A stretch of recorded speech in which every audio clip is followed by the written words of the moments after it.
مرحبا واهلا وسهلا بكم متابعينا الكرام في قناة تيكي تاكا سبورت. في هذا الفيديو الذي فيه سنتحدث عن تفاصيل مباراة النصر امام الوصل القادمة في دوري ابطال اسيا للنخبة 2025. سنتحدث في هذا الفيديو عن الموعد والتوقيت بجميع الدول العربية والقنوات الناقلة والمعلقين.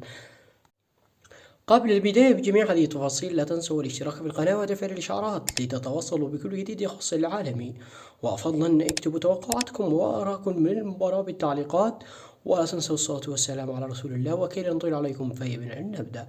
يستضيف النصر في الجولة السابعة من دوري أبطال آسيا للنخبة 2025 على ملعبه في الأول بارك نظيره نادي الوصل الإماراتي، وذلك مساء الاثنين 2025 شهر 2 يوم 3. وستنطلق صافرة المباراة عند 10 مساء بتوقيت الإمارات وعمان، و9 مساء بتوقيت السعودية وقطر والعراق والأردن والبحرين واليمن، و7 مساء بتوقيت تونس والجزائر والمغرب، و8 مساء بتوقيت القاهرة. نتمنى التوفيق للنصر في المباراة التي ستنقل عبر شاشة قناة SSC إكسترا HD المشفرة وبإين سبورت، وأيضا أبو ظبي الرياضية آسيا والكاس، والمعلقين يحددون لاحقا. دمتم بأمان الله، نراكم في فيديوهات قادمة.